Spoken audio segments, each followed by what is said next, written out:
How much love are you able to give? How are you able to surround yourself? Let's go back to that circle.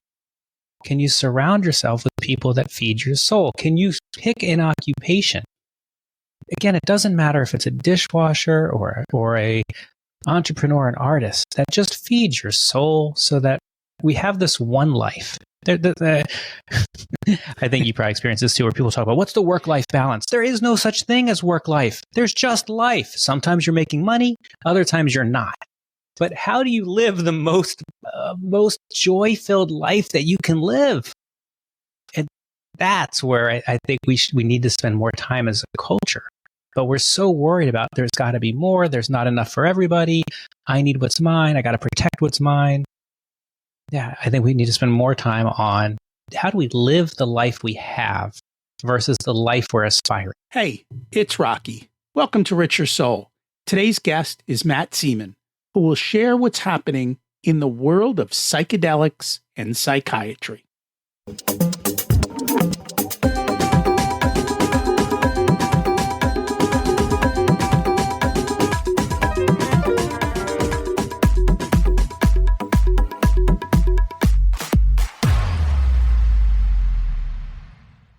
Imagine it's 12 months from now, and you've achieved your major life goals. How does it feel to be in the best shape of your life? To wake up energized, excited about the day? To have great relationships and friends who support you and propel you forward? How does it feel to have an excess of money, to be able to make the choices you want? To be fearless and open to trying new adventures?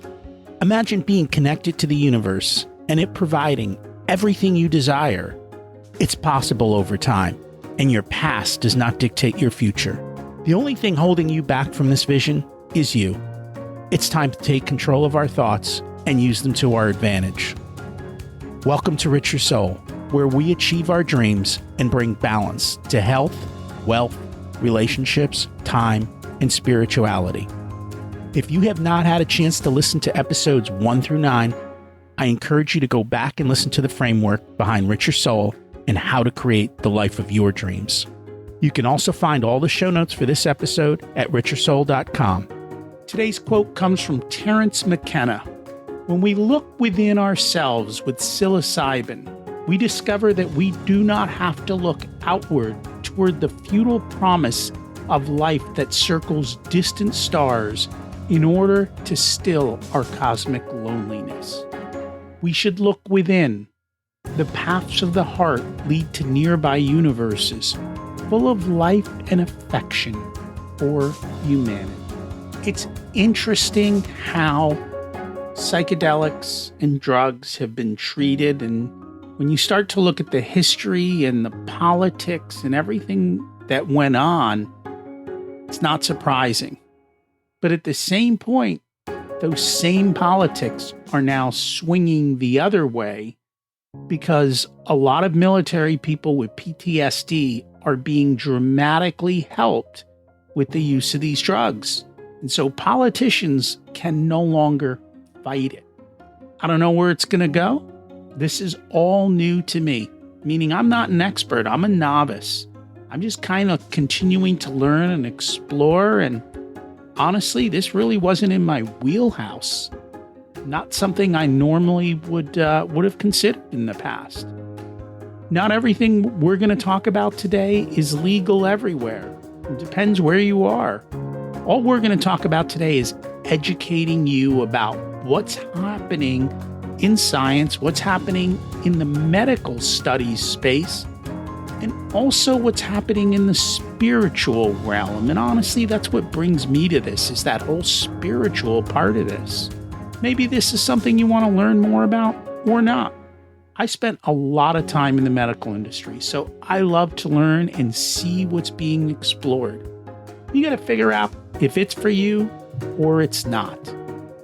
Our guest is Matt Zemon. He's a dedicated explorer of the inner world, and he's a passionate advocate for the thoughtful and responsible use of psychedelics. He has a Master of Science in Psychology and Neuroscience of Mental Health with honors from the King's College in London. He has studied the effects of psychedelics on the mind and the potential for these to serve as a catalyst for positive transformation. He really wants to help people in this challenging terrain and in the politics and everything else that's going on, so you can find a deeper sense of purpose, connection, and understanding. He's the best-selling author of his book, Psychedelics for Everyone, A Beginner's Guide to These Powerful Medicines for Anxiety, Depression, Addiction, PTSD, and Expanding Consciousness. He's also an entrepreneur. He co-founded Happy, a mental wellness health company, and Psychable, an online community for connecting people who would like to explore the healing power of psychedelics with the appropriate providers of it. Let's meet Matt and learn from him. Welcome to Richer Soul, Matt Zemon. It's great to have you join us today. Rocky, it is good to be talking to a fellow Pennsylvanian. And I am excited for our conversation. We always like to start at the beginning. What was it like when you were growing up, and how much did your family and school teach you about money? I love that question. I think it's a great place to start. I had an interesting childhood. So when my parents, when I was first born, my parents had a successful advertising agency in Philadelphia, and we lived in kind of a pretty large townhouse down on like near 22nd and Chestnut, for those familiar. And we had a pretty nice lifestyle. And then going into first grade, my parents got divorced. And my mom moved us out to the suburbs for a year, and we lived in a duplex. And I think the story, the narrative inside the family is that we lived off of like $6,000 for the year. And I think that experience taught me very early on that you can have money, you cannot have money, but if you have love in the house, it's going to be okay.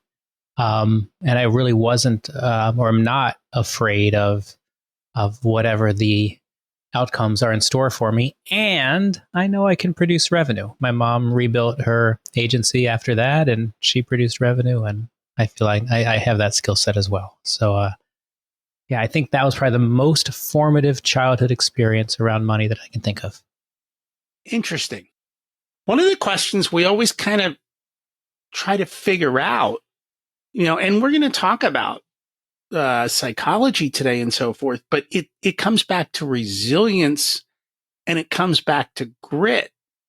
And it's almost like, how do you teach your kids that? Because if you protect them from every bad thing, then they don't have that. At least that's what I've kind of learned, or at least that's what I've noticed. Oh, I think that's incredibly true. And I don't think as a culture that we do a good job of explaining to our children that we are so far beyond making a living in our expectations. There's a lot of countries in the world where you can see people who are trying to make a living, put food in their plate, put a shelter over their head. So as you get older, child, and I have an 18 and 20-year-old, what is it that you get excited about? Where do you want to trade your energy and your time for this money that's coming in?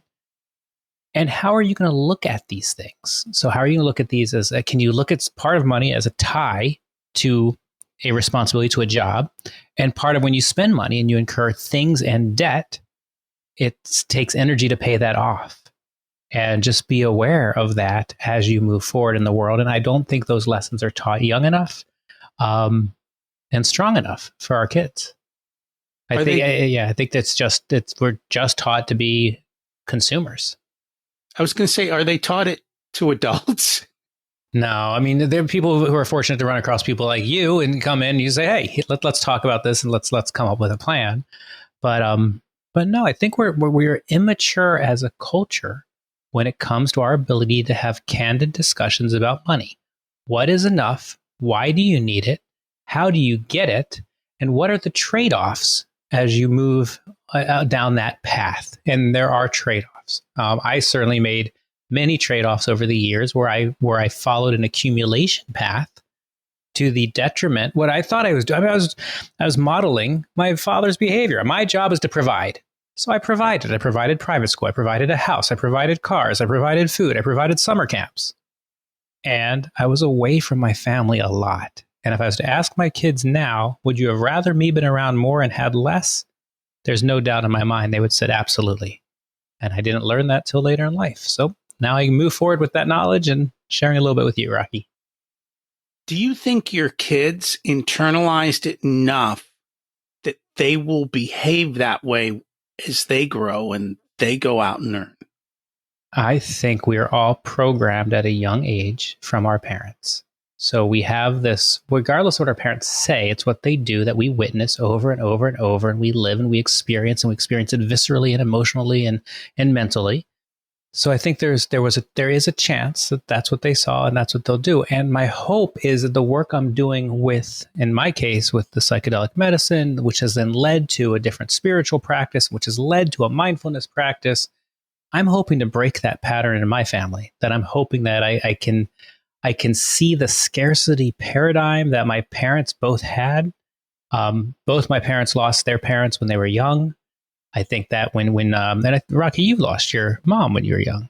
I did, yes. Yeah, it's funny because you realize it then, and then you lock it up. Yeah, you put it in the drawer. You put it in the drawer and you forget about it. And then you don't realize what you've done. As a matter of fact, it's funny. I got to find this quote because I just saw this quote this morning. And I was like, oh my God, I've never heard that before. And it's just a phenomenal quote.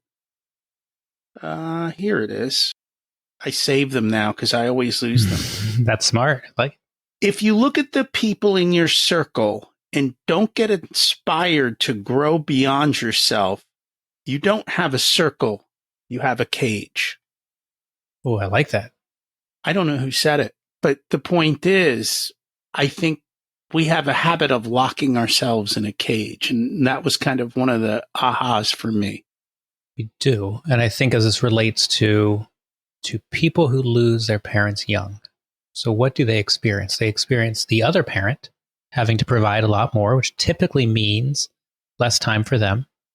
They experience a sense of abandonment and tremendous loss at an early age. They experience a need for independence and achievement because they have less people caring for them. And that manifests later in life in all sorts of ways. So my father lost his father when he was 8 or 9. And then my mom lost both parents when she was an early teenager. And I would imagine that experience is one of the things that brought them together. But I also think there's a scarcity paradigm. They grew up poor, really poor, and getting more was important to them. So I think the question you started with is, how does our behavior impact our children? And I think it has tremendous impact, and it's never too late to change the behavior. It's never too late to model something different and to have your awakening or whatever you want to call it and model something different. And then what your kids do and how they process it, that's up to them. We can only be responsible for ourselves throughout this process. And that goes a lot deeper than what you just said. What's coming up for you? No, I think too often we try and control everyone else and everything else, but literally all you can control is yourself and how you show up. So you have to it's the serenity prayer. I remember that from when it's a kid, and yet it's so simple and yet so hard to just, hey, control what you can control, let go of the rest, and be smart enough to know the difference. It's such beautiful, wise words, and it's timeless, and it's across religions, across traditions. That concept that again, I don't think we're taught. We're not taught early on that right now, as you are loved, you are enough, and you are worthy. Period. Full stop. End of sentence. Now, you've got a whole bunch of years in front of you. What are you going to do with that? And it doesn't matter, is kind of the joke. You can do whatever you want to do with this life that you have. But we forget this core principle, and we get distracted. Oh, I need to go do this before I feel loved, or I need to go get a partner before I feel loved, or I need to go get this thing, this car, this house, this boat before I feel I have enough. And none of it's true. All the external validations just allow us as people then to create another goalpost and go for that. As fast as we hit one, we go after another. And if we don't spend the time to look at ourselves and say, okay, wait a minute, I'm good. I'm just good. And now what's going to happen? That was our original tagline. I'm just good. No, it's you got rich. Now what? Because it didn't give you all the stuff you wanted, right? You got your money and here you are still wherever you were to begin with. You keep making a comment, and it's a question that I find very few people can answer, even highly, highly successful people. How much is enough? It's an incredible question. And I think the answer is wildly different from person to person. I know for me, it's not having a house that is paid for is a great feeling. Knowing that I have financial security to cover basic expenses is a beautiful feeling. I don't feel the need to leave a legacy or the desire, the responsibility. I don't want it. I don't have particularly expensive taste in other things, and I like where I live and I like my community. So I don't really feel the desire to spend tons of money going to see other. And I've gotten to do a bunch of that. So I think what I love about that question is how much is enough in terms of how much love are you able to feel? How much love are you able to give? How are you able to surround yourself? Let's go back to that circle. Can you surround yourself with people that feed your soul? Can you pick an occupation? Again, it doesn't matter if it's a dishwasher or a entrepreneur, an artist that just feeds your soul so that we have this one life. I think you probably experienced this too, where people talk about what's the work-life balance? There is no such thing as work-life. There's just life. Sometimes you're making money, other times you're not. But how do you live the most joy-filled life that you can live? And that's where I think we need to spend more time as a culture. But we're so worried about there's got to be more. There's not enough for everybody. I need what's mine. I got to protect what's mine. Yeah, I think we need to spend more time on how do we live the life we have versus the life we're aspiring to. We've outlawed the word balance. We have Did harmony. You in your coaching practice? Yeah, it's all about harmony. Because as you said, at different times in life, different things come to the forefront. Everything's still going on. You just got to play the song the way you want it played so that you enjoy the melody. And if you don't, change the tune. And you can. I love actually, you did a really beautiful thing with your children where you talked about how they can put in a little bit of money and have it accrue over time. And then that can lead to a retirement where they have some security. Those are techniques that are super effective. And I think you talk about it really doesn't matter if that number's X or Y. It's more of that's a tactic that can lead to more stability, which can lead to more harmony in your life as you move forward. So again, I think that type of candid discussion with your child is beautiful and important. And I didn't see in anything that you wrote, and I want them to go be a doctor or a lawyer or a banker or a blank. They're going to go do what they're going to do, and it's going to be okay. And regardless of what they choose to do, we can use money to help us maintain our equilibrium. And that's the way we taught them not to be. What we really did was teach them not to be consumers. You can go buy stuff. There's nothing wrong with it, but don't get stuck in that consumer mentality and just do it mindlessly. So be more intentional with it. So we've kind of talked about early childhood, and we're getting into all these other areas. How did you get from this early childhood into the world of psychedelics? Brock, it's such a weird thing for me to even have this discussion with somebody like you at this point. So Up until about 5 years ago, I was just another entrepreneur. I built and sold companies, all sorts of really geeky companies. And that's how I knew I was unsatisfied. I knew I just kept moving the goalpost. Oh, when I get a building with my company's name, I'll be satisfied. When I have 100 employees, I'll be satisfied. When I have 500 employees, I'll be satisfied. It never satisfied me. I just went on to the next thing. So friends of mine said, hey, come do a guided magic mushroom journey. I didn't do drugs. I didn't even drink that much. I was like, no, I'm not going to go do drugs. No. And they're like, no, you definitely want to do this. You should read what Michael Pollan's writing. This is a great way to explore your inner side. Yeah, you're going to like this. So I did. And in that first experience, I reconnect. My mom died when I was 22. She was 49. I reconnected with her. I was like, oh my God, what is this? And I could pull kind of a string from her to me to my children. I'm like, do not understand what I'm seeing. I felt incredibly safe and loved in this first journey.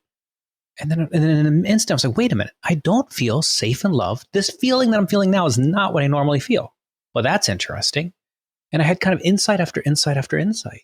And I left that experience saying, I need to know more about this. And I ended up going back to school to get a master's in psychology and neuroscience so I could understand the science.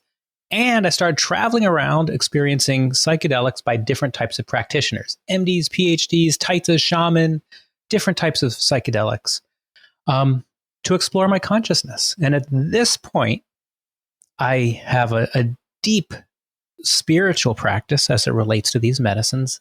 And I spend time working with medical professionals and how they can incorporate some of these ceremonial elements into their protocols. And I spend time with spiritual leaders on how they can incorporate medical best practices into their protocols.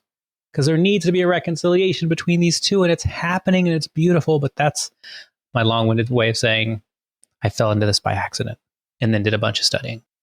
And it's funny because I think this is a much bigger movement that's happening for a long time. I'll call it the church, but religion and science parted ways, and you took the two apart, which I think created a whole nother problem.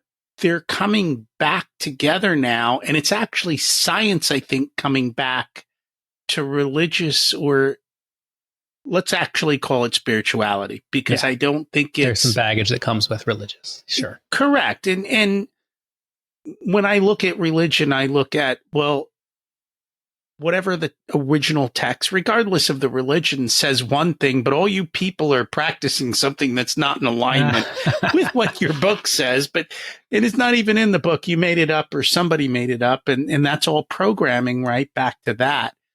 But science is coming back, kind of figuring out, wait a minute, there is this whole spiritual part of the universe, and now they're kind of, they pulled away and now they're coming back. So it's kind of neat to watch that. It's beautiful to watch. I mean, in the old days, there was just healer, and it was both medical and spiritual. And we in Western society, we separated those roles. I get it. And it's fair to say that if you were to take psychedelics and just give it to the clergy, that they don't have the latest information on my mind and my body to keep me safe. Okay, understand that. And conversely, if we were to give psychedelics only to the medical profession, we can say the same thing about their understanding of spirituality, because this particular type of medicine plays in both realms.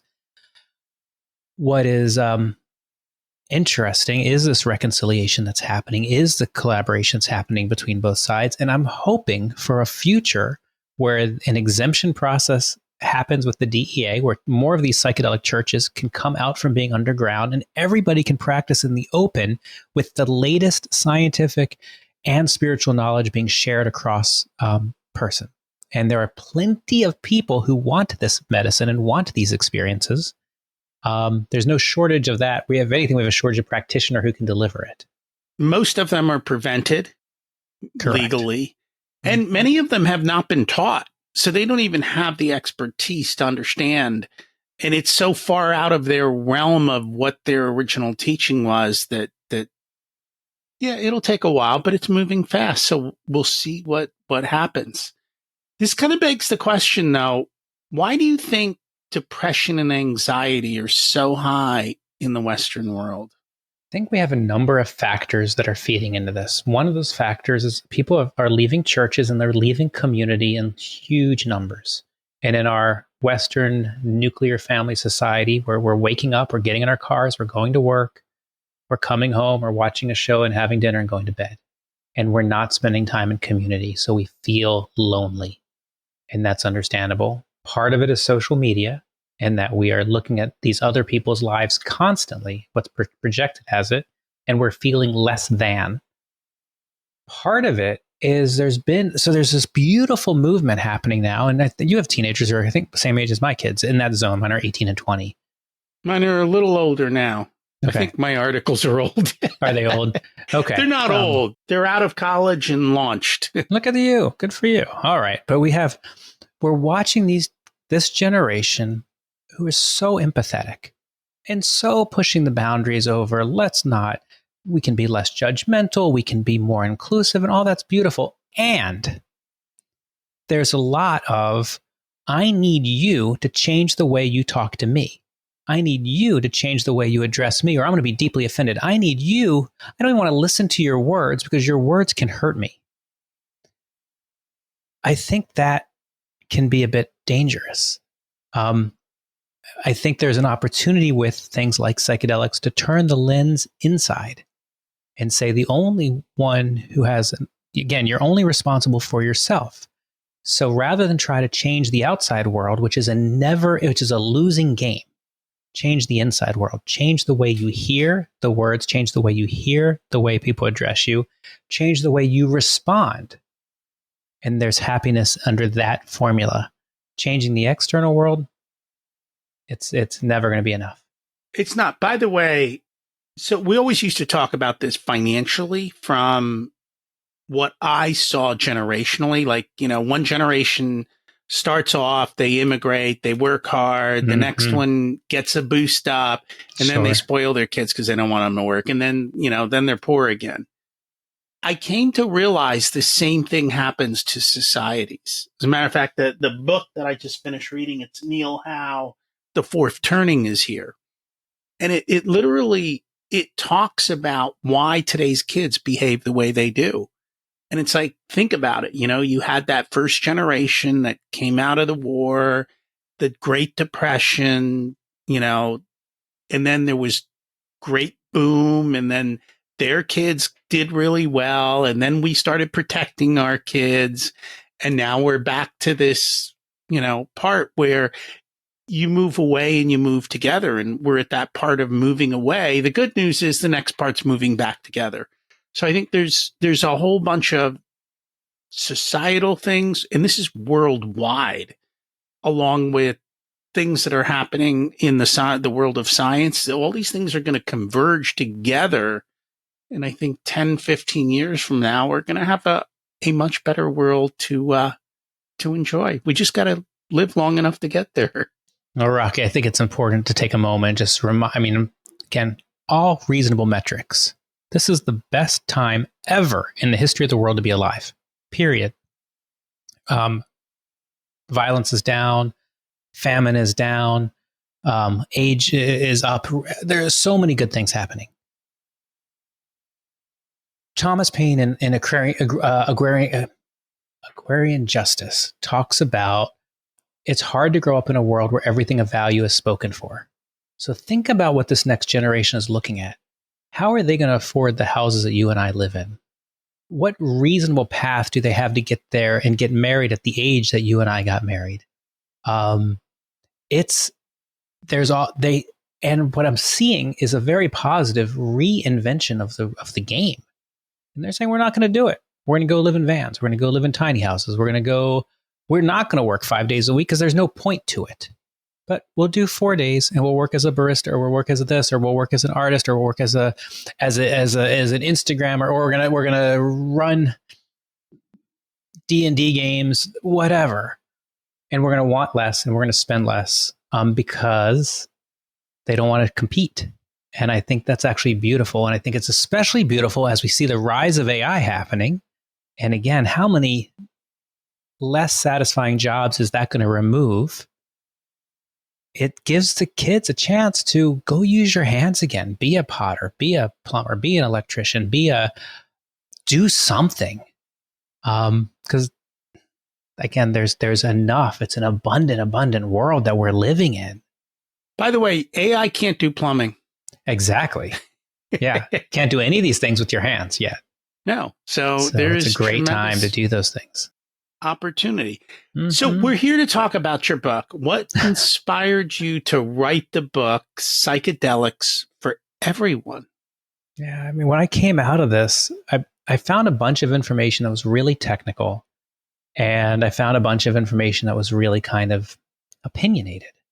So I wanted to take all the questions that I was curious about, find people smarter than me to write about them, and put that into a book that was accessible for people without a scientific background. And then I thought it was important to go and get all the references and put that in the book so those who wanted to check references could. And then I added personal stories that were mine. I wrote a couple of the chapters on things that I was interested in exploring. But this was really my way of giving back to anybody interested in this topic, an easy way to explore the different medicines and what the research says about them, and then make whatever decision's right for them, whether they want to take a psychedelic, whether they understand more about why someone they love might want to take a psychedelic, or maybe it just changes the way they vote in the next election. Out of curiosity, is the book reviewed by medical professionals? I appreciate that, Rocky. Yeah, it was super important to me to have kind of a checks and balances on this book. So in addition to having experts write these different chapters, I went ahead and hired medical professionals to review every chapter for accuracy. And I put their name and their credentials on each chapter. So that, again, people can trust this information. And it's not all positive. It's not all rainbows and sunshine. There are things in there where he's like, yeah, the research here is split, or this is negative, or this is something that might be a risk. While I say psychedelics are for everyone, I mean for society. They are by no means meant that everybody should take a psychedelic. Rocky, you've done some exploration in this space, haven't you? I have. What has been your experience with these medicines?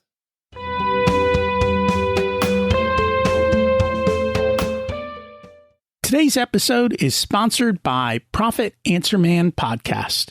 Did you know that most small business owners hate looking at their financials? It's one reason they may struggle with business success. The Profit Answer Man Podcast helps them ensure they are profitable and can pay their employees and weather the storms we all have to face.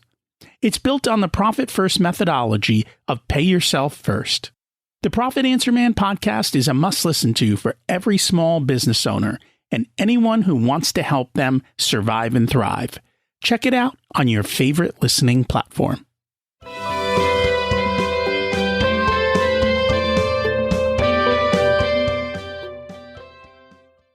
So I, like you, got involved in it accidentally. Mm-hmm. It actually started out of a spiritual conversation. And that kind of led me down to that. And I think one of the biggest things I learned was I didn't realize the cage I put myself in. Mm. So it opened that up and allowed me to see, oh, you've built up these invisible walls that you weren't even aware of. And a lot of it has to do with childhood, right? I'm highly successful and you just bury it all. And you move on with life. And so there's that. And I think the second part of what I've found it useful for, and we can talk about some of the different things that are out there, is, and I've talked about this from a standpoint, I grew up kind of at the edge of the baby boomers going into the Xers. I was told this is the way the world worked as a kid. And all of a sudden, I was at the beginning of the whole world got a whole new set of rules. But even beyond that, we're all going back to where we started the conversation. And the reason I always ask that first question, we are all programmed as kids, and I know that.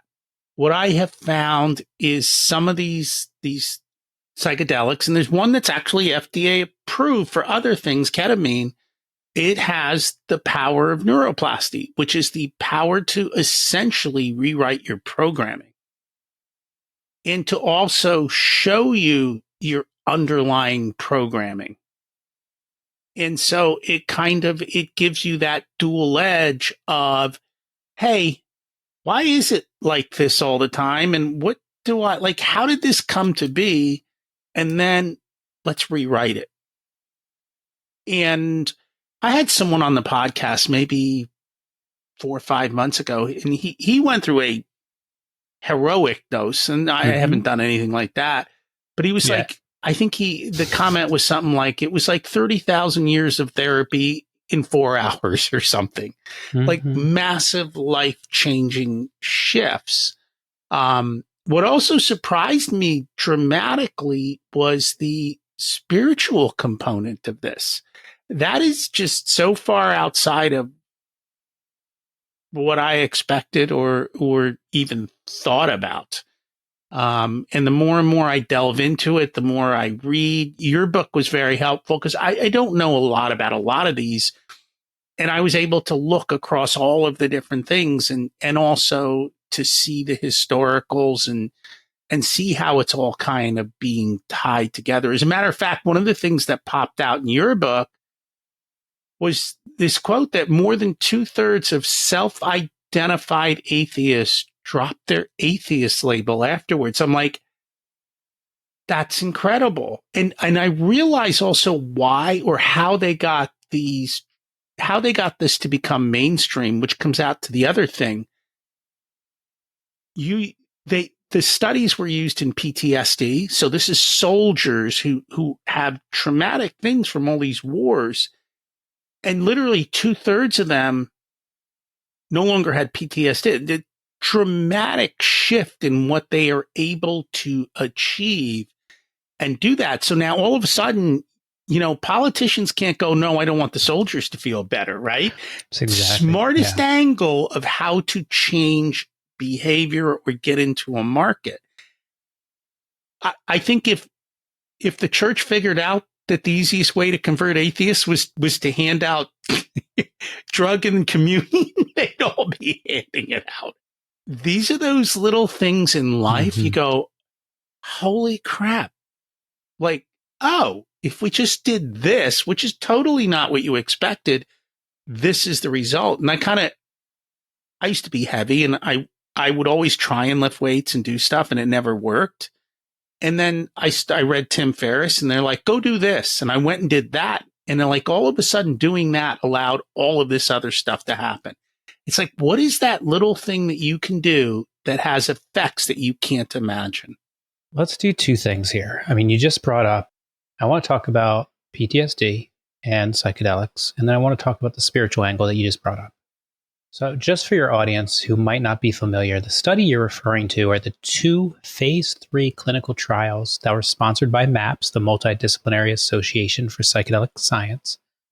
And they took people with treatment-resistant PTSD. That means nothing's worked. They've tried all the different medical therapies and talk therapies, and they still have PTSD. So this is a really hard bunch of people to work with.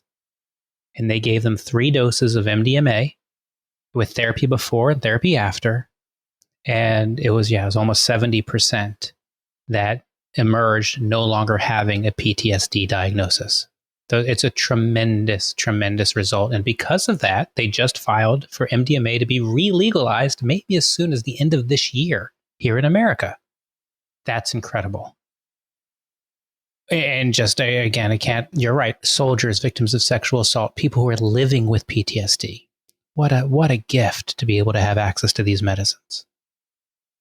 We then talk about, I'll pick another angle that there's a lot of research on, which is end of life. So some people get terminal diagnosis.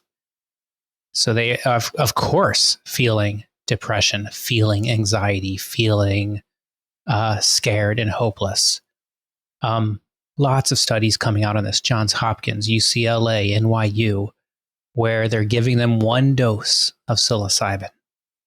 And they're watching depression and anxiety and end-of-life fears plummet. Doesn't change the amount of days they have left. It changes the quality of those days.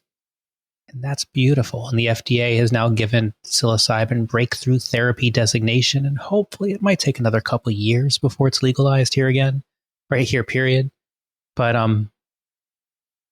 yeah, when you have an existential experience, to be able to access these medicines is powerful. And then we go to, what about you and me? We don't have a terminal diagnosis. We don't want to talk about depression or anxiety necessarily. Should we have the right to explore our consciousness, to explore what might be out there, to have a direct religious experience versus just being preached at from the pulpit? I believe the answer is yes. And I believe that for thousands of years, people have done this. And it's unfortunate that the governments of various cultures have forced this to be an underground practice. But when you experience these medicines in a spiritual or ceremonial setting, there's no question that this is practicing of a religion. There's no question that this is a commune with whatever is sacred to you. And it's not a recreational experience. And not that there's anything wrong with a recreational experience, but I'm talking about safe and responsible psychedelic use. And that can happen in the medical environment, and it can happen in the ceremonial environment. And it can also happen in a decriminalization environment. I think all three things can happen together and are important to be allowed to exist in this world in which we live. So I think one of the things people are thinking is we have a heroin epidemic here. People are dying. That, you look at the news and you see, hey, these people are all taking this drug. Look at what their life looks. I mean, these people look pitiful. And here we are saying, no, it's good. But I don't think you're saying heroin.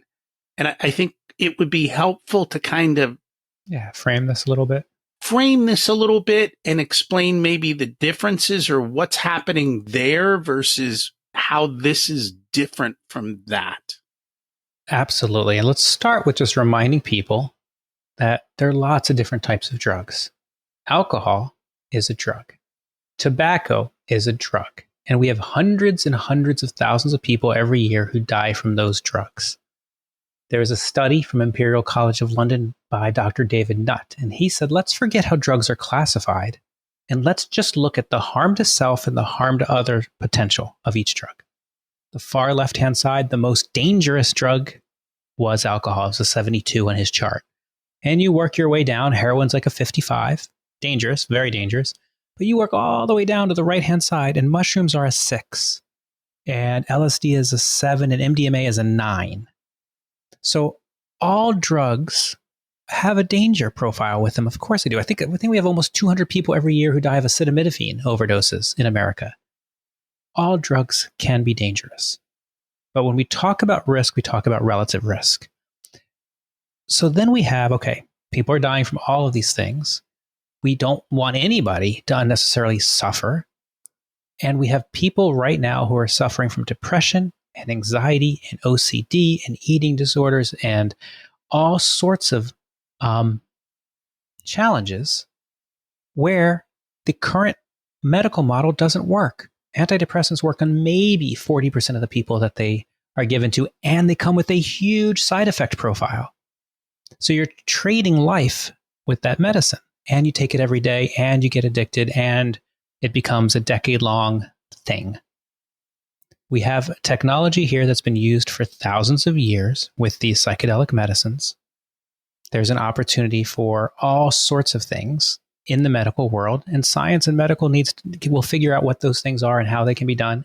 And there is a crisis of spirit. There is a crisis of loneliness. There's a crisis of inner value and inner worth. We're not getting what we need many of us aren't getting what we need from the traditional churches. And here is an opportunity in ceremonial setting to remember who you are, to remember that you are loved and you are worthy and you are enough. And that's powerful.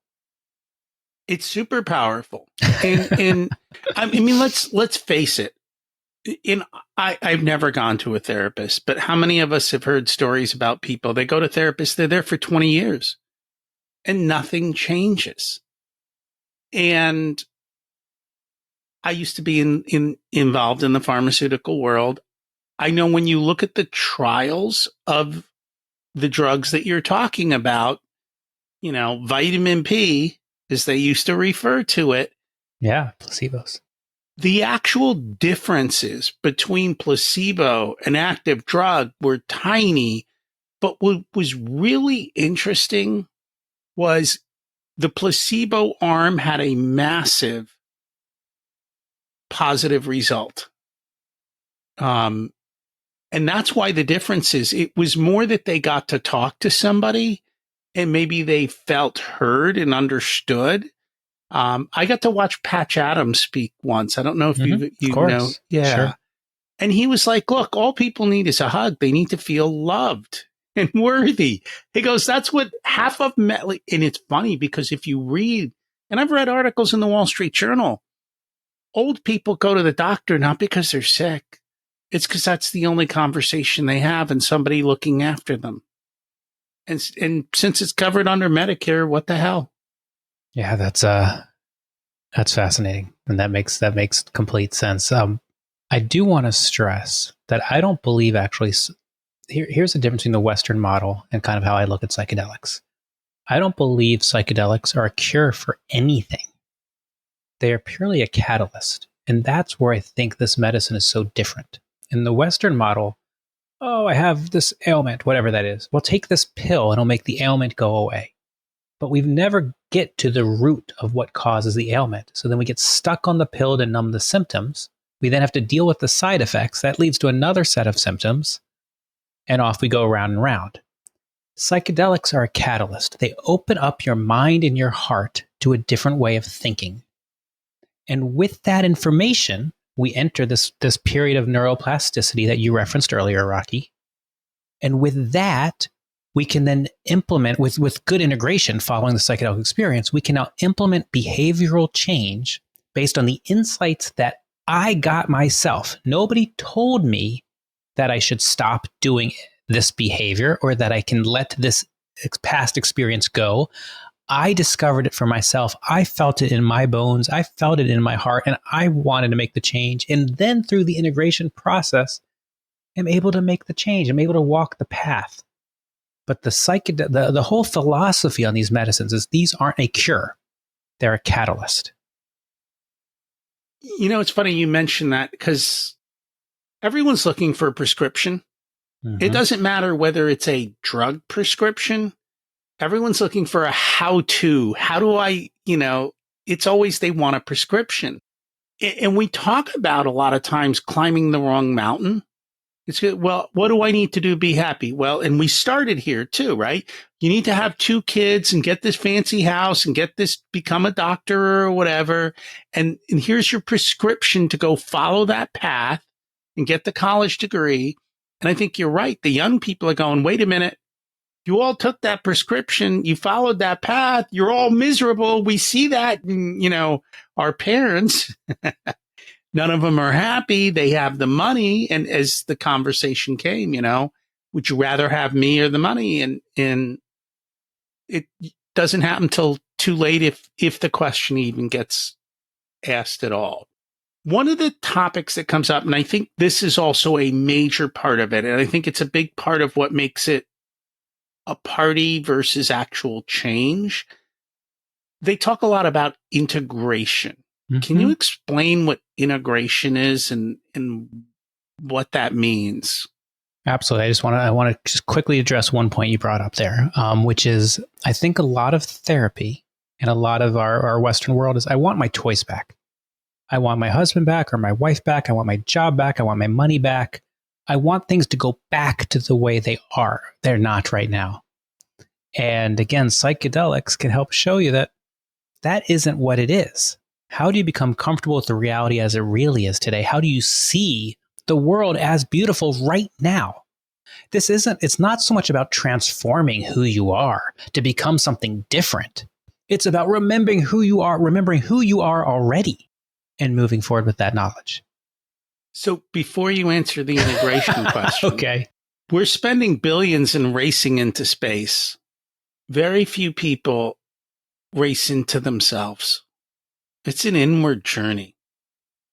So many people, it's like, oh, I'll be happy when I live somewhere else rather than where I live now. It's the same. Nothing changes until you change the way you live. And when you change the way you live, you can live wherever it is you want to live, and where you build your community and you find your love. But changing the physical environment will just lead to another set of goalposts unless you change that perspective. It is. Getting back to integration. Integration. Okay. So I have another book called Beyond the Trip, and it is a journal for preparation and integration. And people say, what is this integration? Why does this matter? So post-psychedelic experience. Now, this can be a medical psychedelic experience. It can be a ceremonial psychedelic experience. It can be a recreational psychedelic experience. It doesn't matter. The idea is, though, you've now created a state of neuroplasticity in your brain. How do you take advantage of it? And one of the ways to do is to work with, it can be a coach, it can be a therapist, it can be on your own using prompts like in my journal, but it's to ask yourself questions. What did I see in my experience? What did I think in my experience? What did I feel in my experience? How do I want to reshape my life now that this other thing is possible? And slowly working on those things to actualize the things that were coming alive for you during your psychedelic experience. So in my journal, we have exercises over a course of 4 weeks. There's a gratitude journal that goes over 30 days. And then in most of the ceremonies that I work with, we insist on kind of 4 weeks of integration phone calls and then a community of some sort of people that you can talk about this. And when I say talk about this, I don't necessarily mean psychedelics. I mean love, happiness, mental health. What does it mean to be alive? What does it mean to have a community? What does it mean to be a friend? What does it mean to be a brother? What does it mean to be a husband? So people that you can talk to about these real matters and rise above kind of the trivial small talk that many of us do as the norm. How are you? I'm okay. How are you? Are you really okay? What's going on? How do you feel today? Let's pause for a moment. Everyone's lying. Right? On either side of that, right? Nobody's going to say they're depressed and everyone's pretending like they're successful. So it doesn't matter where on the spectrum. Everyone's wearing a mask and playing a game depending on what they're looking to demand of the world, give to them, right? Give me respect, give me pity, give me whatever it is that you're looking for. You mentioned, but that awareness, Rocky, is important. So let's talk about that just for a second. So we're talking about how we position, how we all position. Sure. And part of this process is, again, being in a mindfulness practice is a great way to do this, to recognize I am not my thoughts. I am not my career. I am not even my name.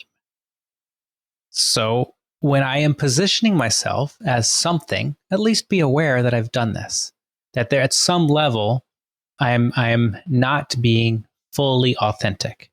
And no bad anybody, just that's the game. Okay, I saw that. I noticed that. I really want to go deeper with Rocky. How do I slow this conversation down so that I can be more authentic? And then we can go that way for a while. There's a time and a place, but the awareness, spending time being aware of the things that aren't serving you is the practice, so that we can optimize this life in which we live. I say most people are asleep. They're in the drift. And until they wake up, none of that kind of changes. My question was going back to a comment you made. Can you explain the difference between coaching and therapy? Licensure. There are certain people who want a medical model. They want to have a diagnosis. They want to be talked to by somebody with letters after their name. They want the framework that a therapy experience provides. There are other people who know that they need assistance, but they don't want to. They want something different. They don't want that medical model. And just like there's a range of quality of therapists out there, and C's get degrees, and let's not forget that, not all therapists are created equal. There's a range of coaches out there. And I mean, for me, coaching has been one of my secret tools. I've had 2 coaches for more than a decade that have been tremendously helpful. And again, helping me actualize different things. And the coaches that I've used have shifted over the years. It went from when I was younger to coaches that could help me scale a business faster, help me could see blind spots, help remind me that whatever situation in the business that I was dealing with is not so bad. They've done it before. They've seen it. They've had banks foreclose and gone through transactions and mergers that have gone bad. Okay, great. And now the coaches that I go to are just constantly reminding me, what's the path you're on? What is the practice? Are you doing this for yourself first? Is that a little bit of ego that's creeping in there? And it's just a different type of coach. For me, that's works. But I think I'll speak for myself. I greatly appreciate the value that allowing someone to have an ongoing relationship who has no financial interest in my success and it only cares about me as a person has been a tremendous resource to have. Someone that if I was to say it to an outside person, it might sound either braggy or too complaining. It's lovely to have that type of person in my life. It's hard to get honest feedback. It's really hard. Many people have an agenda. And yeah, coaching, again, especially coaches that are not financially tied to you. Beautiful. And again, and also it's also part of the practice. Can you take the honest feedback? And are you willing as a human to say, bring it on. I'm not going to be offended. Tell me what you're seeing. I'm seeing you behaving in a way that might not be in alignment with what you say you are. I'm seeing you behaving in a way that might not achieve the goals that you just stated. Now, do you want to change the goals or do you want to change the behavior? That's up to you. Doesn't bother me either way. This is just what I'm noticing. I find most people don't like the sharpening. It creates heat. And if you want to be sharpened, you've got to go through the process of the sparks and take the heat and do the work. And it's not always easy. Sometimes it's harsh. And you just got to decide whether you want to live in the misery or, well, and harsh means hard to hear. Hard to hear, yes. Yeah. It's not harsh. If you're speaking from a place of love and you're speaking from a place of mutual respect and you're speaking not as I know more than, but we are peers. I've seen some of the things you've done and this is just things I'm observing. I can't tell you how to feel, but I can tell you that these behaviors can lead to challenges in your life. I guess I use the word harsh going back to what we talked about with the young generation. Mm-hmm. When I grew up, you did something wrong. The neighbor yelled at you. The other neighbor yelled at you. Your parent yelled at you. Today, everyone kind of tiptoes around you. So it's not that it's harsh. It's just the way we kind of talk about that. One of the things I have learned and noticed is it seems the cutting edge of wanting to do things differently in this space is actually coming out of Silicon Valley. It seems to be much more prevalent there to try these types of things, do things differently. I think you even mentioned Steve Jobs in your book. I do, and Tim Ferriss, and a lot of the funding that's gone to these institutions have come out of Silicon Valley. There was a study done in the late 60s where they took Silicon Valley executives who were each studying a problem. They couldn't solve it for months, and they gave them a dose of, I think it was LSD in that study.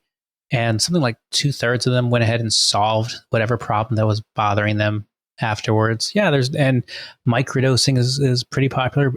And I think that's amazing. But we also have 309, I believe, academic institutions that are studying psychedelics right now.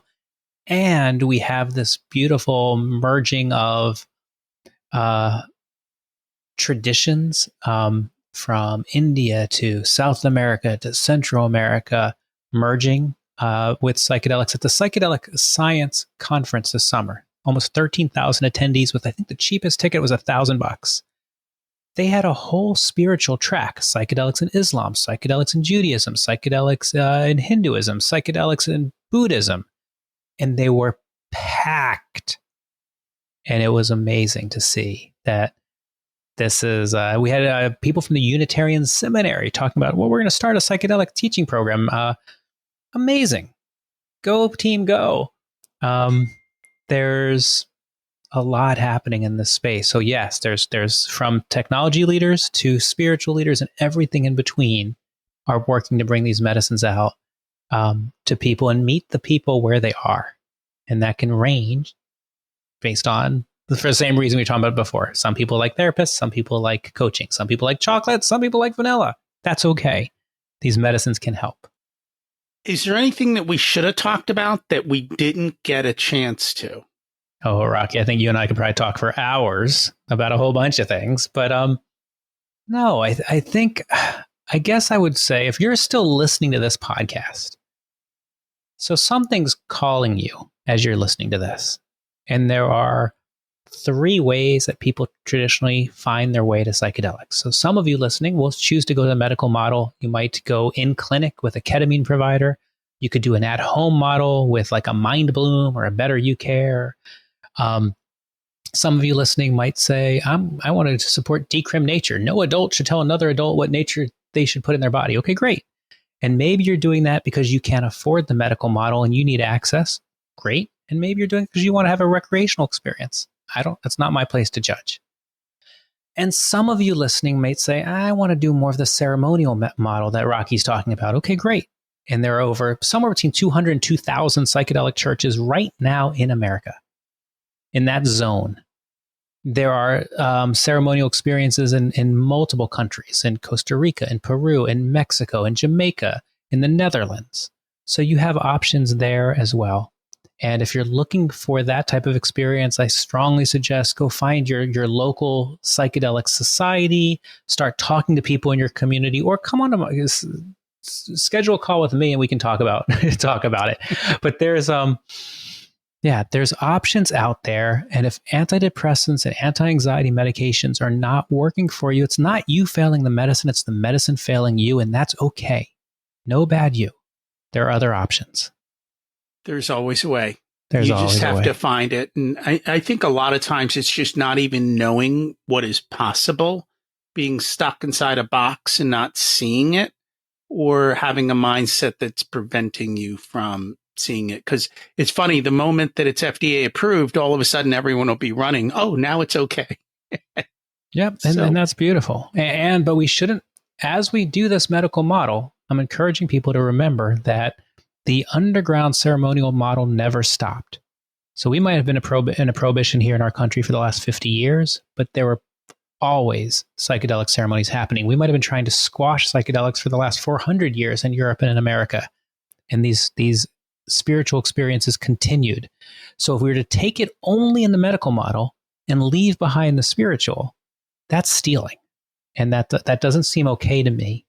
And I actually just came back from a ceremony in Mexico, and we were sitting at one point in a cave and doing this sound healing meditation thing. And I was like, oh my gosh, it is crazy to me that so many Americans have to travel out of the country to explore their consciousness.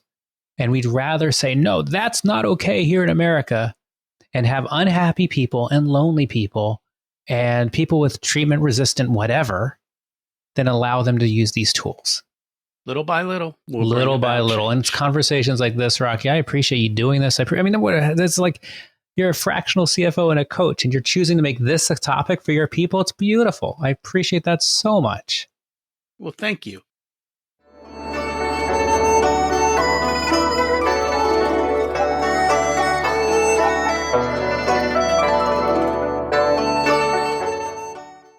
It's time to learn the secrets of life. What's your secret to living an abundant life? It's the perspective, Rocky. It's believing in my core that this world is a supportive, loving world, and there's plenty for everyone. And that it has always taken care of me and will always take care of me. My job is to stay alive and just and notice what's already out there. And as you said, there is a ton out there, and there's a lot of great things happening. And you mentioned that at the beginning. Mm-hmm. What did you learn later in life that you wish you would have learned sooner? That I had it in me the whole time, that I was chasing. I was trying to worried about earning my mom's love, or having my father love me in a way that he wasn't capable of, instead of just being loved as I am, and then being able to love them for who they were. It took me a long time to get there. And it does take time. Mm-hmm. We're not taught that as kids, which is kind of leading into the last question. If you were to give an 18-year-old one specific piece of wisdom, what would it be? All right, I'm gonna tie it into what you do, Rocky. I'm gonna say pay attention to what it lights up your body and follow that. There's people can make a living doing anything they want to do. And then be very careful of the attachments that you make. All of them, whether it's what you rent or what you buy, what you where you live, because those attachments are part of what get people stuck. So just be aware. If you choose to live outside of a city, as an example, and you need to have a car, and you need to have insurance, you need to have this. If you move someplace for a job and you assume some debt, there's things that come with that. And now you're working to work. So let's try not to work, and let's try to work as part of living. And that's not a class taught in school. No. I'm almost thinking somewhere around 15, 16, they should probably make everyone go through some sort of a spiritual psychedelic journey to figure out what they want in life. I've been fortunate to be able to give that kind of class at University of Richmond and at Duke, to Duke's a group of scholars, University of Richmond, to some of the leadership school. But I love having that conversation with young adults. I think they, when they ask, they benefit from that. They do. And the benefit is much, much greater because they have much longer to live, so it compounds. And I benefit in hearing their wisdom, and they're reminding me of, whoa, these things didn't bring you happiness. I'm looking at a different path and all those things. It's definitely a give and take. That's awesome. If people would like to learn more about you, the book, what's the best way for them to find you? Yeah, so if people are interested in me as a speaker for their events, mattzemon.com is the best way. There's a whole speaking reel and speaking form. I have my 2 books. Psychedelics for Everyone is available everywhere books are sold, and also on Audible. That seems to be the most popular, which is wild to me. I didn't know that. And then my journal, Beyond the Trip, is also on Amazon. And then I have a free guide to microdosing. If that's something people are interested in, they can just go to my website and download it. I'm pretty active on LinkedIn, and love when people reach out on scheduled calls to talk about kind of how their journeys on this process. Happy to help any way I can is my message. Thank you so much for joining us today. Rocky, I appreciate this. This was a lot of fun. This topic keeps popping up for me. And so I want to learn more because that's just the way I'm wired. Now, you may not know this, but a lot of times before and after recording, I'm talking to our guests. And I'm shocked at how many of them, even though we haven't talked about it, have gone into the space of psychedelics. My goal today was to explore the topic for me. Thanks for coming along for the ride. You got to decide if it's for you or if you know someone who's suffering from some of those different issues and could use some help, because everything they've done so far hasn't helped. The reality is it's becoming mainstream. By the way, if you enjoyed today's episode or you know somebody who might benefit from listening to it, would you do me a favor and share it with them? Next week, we've got Chris King on. He's going to talk about how to unlock your impossible life. We're going to go back out and explore the edges. Thanks for listening. Have an abundant week.